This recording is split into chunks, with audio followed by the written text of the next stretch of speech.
I'm aware that there are several studies that have actually shown that at times of distress, private equity firms tend to do better than public market firms.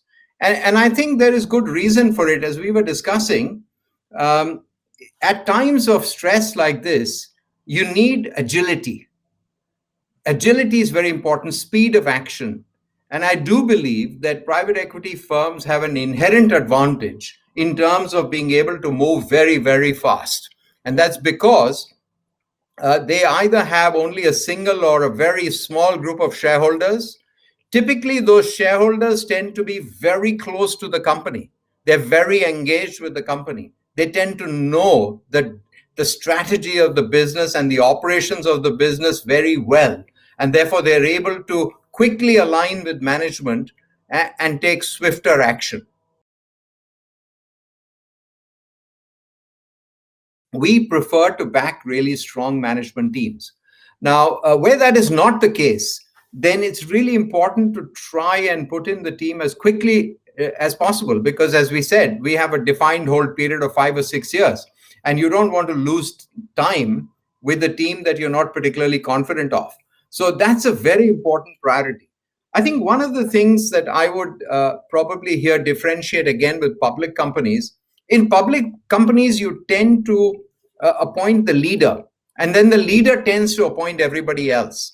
I think in the private equity business, you need to get the whole football team on the playing field on day zero. I think the controversy comes from the fact that somehow there is leverage that is added to a lot of debt that is added to portfolio companies.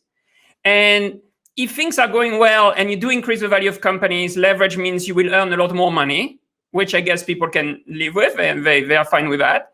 But the flip side of this would be, if things don't go well, given the high level of debt, you don't have that much margin for error. And then any error would then just destroy a company. There is tons of examples like Toys R Us, etc., where it looks like the company was maybe viable economically, but it is the leverage put on by private equity firms that killed it. And then that means lots of people that already don't earn much money, whose situation is financially fragile, that then become in tremendous distress and are kind of a collateral victim of private equity. Well, I think that the governments all over the world have been very thoughtful about how to help business through this crisis. And I'm glad that they have actually not followed any criteria on what is the source of ownership. Rather, they have focused on the sustainability of business. And when you see, for example, many of them have tried to protect employment through either the furlough kind of scheme that was used in the UK or other such employment support schemes all over the world. And those schemes comes with certain formulas, certain norms. And I believe every firm, whether it's owned by private equity or by venture capital or by public markets, should actually access that, but play by the norms of that scheme.